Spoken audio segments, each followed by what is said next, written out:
ఏమిటో సీత, ఈ మధ్య దొంగరాముడి పరిస్థితి ఏమీ బాగుండట్లేదు. ఎవడు చూసినా పెద్ద లక్షాధికారులేగా సూటు బుట్టు వేసుకుని తిరగడమే తప్ప జేబులో దమ్మిడి ఉండడం లేదు.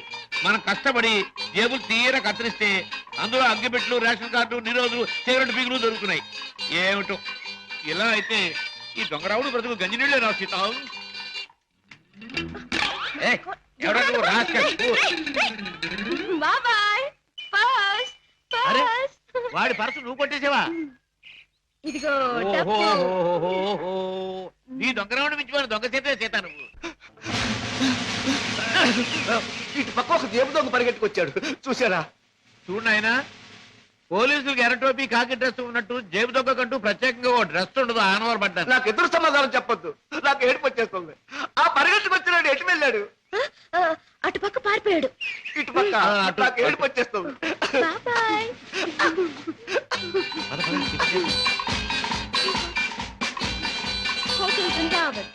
ఇక్కడ చికెన్ బిర్యానీ చాలా బాగుంటుంది. వదలండి బాబు, వదలండి బాబు, కావాలంటే తిన్నది. ఏమిటి, ఏం జరిగింది? మీ హోటల్కి వచ్చిన వాడిని ఎలాగ ఊపుతారా? ఊపడం కాదు, నాకు అర్థం కదయ్యా. హోటల్లో తిని బిల్లే కొట్టిన వాళ్ళు ఈ మురుక్కారులో పారేస్తాడు. పాప ఏడు చేత బిల్లు ఎక్కొట్టే వాళ్ళు మురుక్కారులో కాదు, సముద్రంలో పారేయాలి. ఇదిగో నేను 1, 2, 3 చెప్తాను, వీళ్ళు అందులో పడేయండి.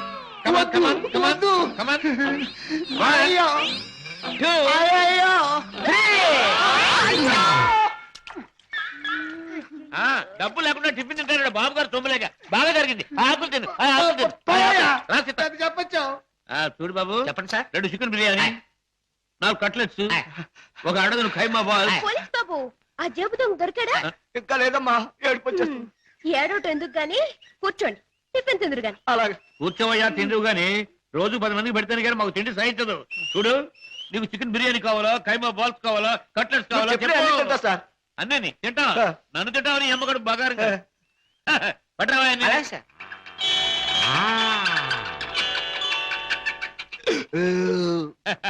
ఏం పోలీస్ బాబు, ఏం పవర్ఫుల్ గా రావడం లేదు? ఇంకో ప్లేట్ ఏమైనా కొడతావా?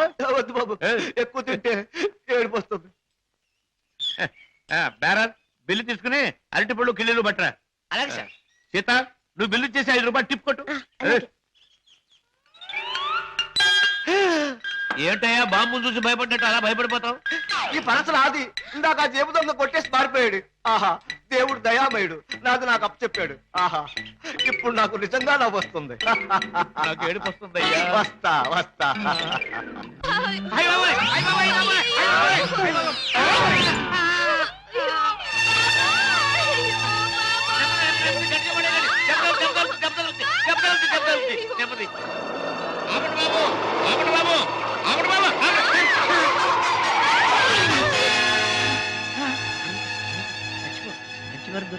మంచి వారం దొరికింది.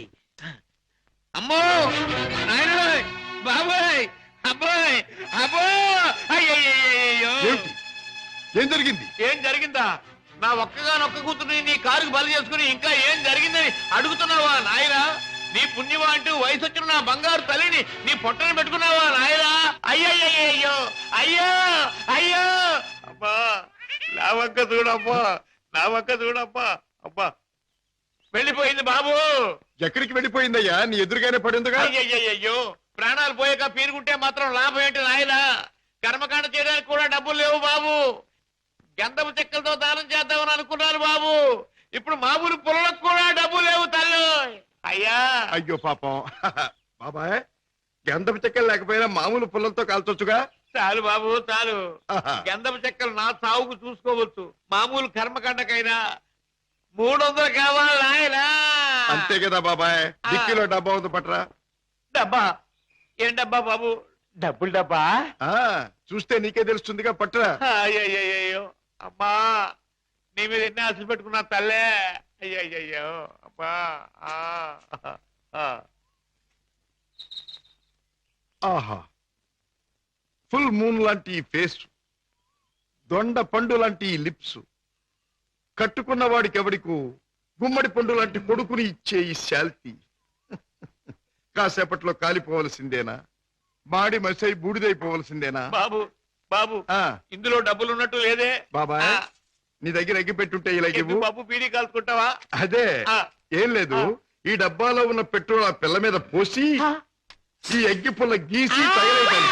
అయ్యయ్యో, అంత పని చేయదు సార్, మీకు దండం పెడతాను సార్. అబ్బే అదేం లాభం లేదు. నువ్వు చచ్చిపోయిందనివి. నీకు కర్మకాండ చేయకుండా ఎలా వదిలిపెడతాను? సార్ మమ్మల్ని వదిలేండి సార్, చచ్చినా ఇక మీ కారు కనిపెట్టాము సార్. అబ్బే అదేం లాభం లేదు. ఇలా కడుపని కాయని ఎంతమంది ప్రాణాలు తీస్తారో ఏమో. పోలీసులకు రిపోర్ట్ ఇస్తారు. బాబాయ్ బాబాయ్, సార్ బాబాయ్ వెళ్ళాడు కదండి, నన్ను కూడా వదిలేండి. మీ పేరు చెప్పుకుని మళ్ళీ వెధ పనులు చేస్తావు. అబ్బే అదేం లాభం లేదు. బాబాయ్, అయినా నిన్ను అత్తవారింటికి పంపిస్తేనే కానీ.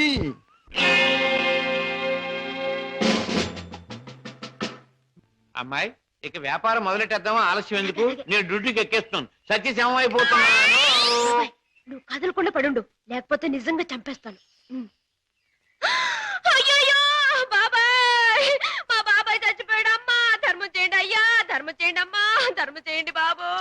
అయ్యయ్యో బాబాయ్ బాగా డబ్బులు పడుతున్నాయి, బాగా ఏడు. అయ్యో రామా రామా, అయ్యో చచ్చిపోయాడండి.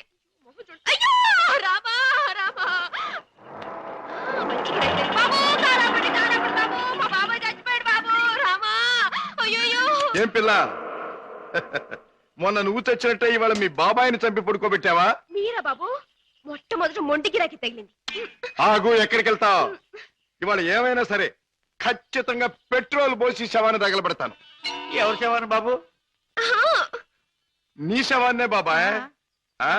అనాథ ప్రేతానికి అగ్ని సంస్కారం చేస్తే పుణ్యం వస్తుందంటారు పెద్దలు. అలా తగిలేస్తాను. నువ్వెక్కడ దొరికావయ్యా దేవుడా?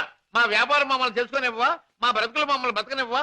మా చావు మమ్మల్ని చావనివ్వవా? నిన్ను చస్తే చావనివ్వను. చావనివ్వు, చావనివ్వు. ఎక్కడికి పారిపోతావు? సార్ నన్ను వదిలేయండి సార్. ఏమైనా సరే ఈసారి నిన్ను వదిలేది లేదే చిలక. నీ పేరేమన్నావు? సీత సార్. రాముడు ఎక్కడ తగల్లా? లేదు సార్. అందుకే ఇలా ఆంజనేయుడి వెంటబడి అడ్డమైన దారులు తొక్కుతున్నావు. ఈసారి నీకు అత్తవారింట రాజమర్యాదలు తప్ప. సార్ నన్ను జైల్లో పెట్టిస్తే ఇద్దరు పసివాళ్ళు ఏడుస్తారు, వాళ్ళ ఉసురు మీకు తగులుతుంది. ఇద్దరు పసివాళ్ళ? అయితే నీ కట్టుకథ చెప్పి నన్ను తప్పించుకుందాం అనుకుంటున్నావా? కథ కాదు సార్, నిజం. దేవుడు తోడు. వాళ్ళని పెంచడం కోసమే నేను ఈ వేషాలు వేసేది. నువ్వు చెబుతున్న మాటలు వింటుంటే నాకు నిజమే అనిపిస్తుంది. అయినా చూడు, నేను వకీల్ని, సాక్ష్యాలు లేదే దేన్ని నమ్మను. చూపిద్దు గాని పద. Come on. బాబు పాపా, ఇదిగో మీకు బిస్కెట్స్ తీసుకోండి. బాబు పాపా బాగా చదువుకుంటున్నారా? పాపా అల్లరి చేయకుండా బుద్ధిగా ఉంటున్నావా? మమ్మీ డాడీ ఎక్కడా? డాడీ చాలా దూరంలో ఉన్నారు. ట్రైనింగ్ పూర్తయిన వెంటనే తప్పకుండా వచ్చేస్తారు. త్వరగా రమ్మని ఉత్తరం రాయి అలాగే, మమ్మీ. తప్పకుండా రాస్తాను. టైం అయిపోతుంది, వెళ్ళండి. మమ్మీ, టాటా. సీత, ఆ పిల్లలు దురదృష్టవంతురాలైన మా అక్క పిల్లలు. ఒక మగవాడిని నమ్మి ఇద్దరు బిడ్డలకు తల్లి అయింది. ఆ తర్వాత అతను మోసం చేశాడు. తట్టుకోలేని అక్క ఆత్మహత్య చేసుకుంది. అమ్మను కాకపోయినా ఆడ మనసు గల నేను వాళ్ళ బాధ్యత అందుకున్నాను. మాట రాగానే అమ్మ అనే వాళ్ళ పిలుపుకి తను ఊపాను, తల్లినయ్యాను. లోకంలో చెడుకి పాపానికి దూరంగా పువ్వుల్లా వాళ్ళు పెరగాలని ఇక్కడ చేర్చాను. వాళ్ళ పెంపకం కోసం, ఖర్చుల కోసం తప్పనిసరిగా బాబాయ్తో చేరి మోసాలు ఆరంభించాను. సీత, నీ లక్ష్యం చాలా ఉన్నతమైంది. అది సాధించటానికి అడ్డదారులు దొక్కక్కర్లేదు. ఏదైనా ఉద్యోగం చేసుకోవచ్చుగా? బాబు గారు, నేను ఎస్ఎల్సి చదివాను, ఉద్యోగం చేయాలనుకున్నాను. కానీ ఆడపిల్ల దీనంగా ఉద్యోగం అడిగితే ప్రతివాడికి మొదట తట్టేది తప్పుడు ఆలోచనే. ఉద్యోగం కోసం పాడయి డబ్బు కోసం పతనం అవటం కంటే మోసం చేయటమే మంచిదనుకున్నాను. సీత, నీ లక్ష్యం తెలిసాక నీ మీద నా గౌరవం పెరిగింది. అందరి మగాళ్ళలాగే నువ్వు నన్ను అంచనా వేయకపోతే నీకు నేను ఉద్యోగం ఇస్తాను. మీరు ఉద్యోగం ఇస్తారా? అవును, నేను లాయర్ని. నువ్వు నా సెక్రటరీగా ఉండొచ్చు. అంతేకాదు, మీ బాబాయ్ కూడా నా ఆఫీసులో బాయ్గా ఉండొచ్చు. దొంగరాముడు, హాయిగా జేబులు కొట్టుకుంటూ 3 జేబులు 6 పరసలుగా ఉండే నీ బ్రతుకు ఇలా తెల్లవారిందిరా. పైగా కాకి డ్రెస్ ఒకటి అస్తమానం పోలీసులు జ్ఞాపకం రావడానికి. I'm very sorry for you man. నువ్వు ఆఫీసులో చేయవలసిన పనులేమిటో చెప్తాను. చెప్పండి బాబు. నో బాబు అండ్ గీబు, యు మస్ట్ సే బాస్. అలాగే బాస్. Good, very good. నాకేమైనా ఫోన్స్ వస్తే అవి ఎక్కడి నుంచి వచ్చినాయో నాకు చెప్తూ ఉండాలి. ఎవరైనా క్లయింట్స్ వస్తే మర్యాదగా వాళ్ళని కూర్చోబెట్టి వాళ్ళ వివరాలన్నీ కూడా నాకు చెప్తూ ఉండాలి. నీకు టైప్ వచ్చున్నావు గనక నేను అవసరం వచ్చినప్పుడు చెప్పిన విషయాలన్నీ కూడా టైప్ చేస్తూ ఉండాలి. ఓకే? ఓకే. అది నీ సీట్, వెళ్ళి కూర్చో. సరే, ఇది ఆఫీస్ టైంలో పని, మరి ఆఫీస్ టైం కానప్పుడు? అది ఆఫీసులో చెప్పడానికి వీల్లేదు. ఆ టైం వచ్చినప్పుడు, నాకు అవసరం వచ్చినప్పుడు అలాగే చెప్తాను. Go okay. గో.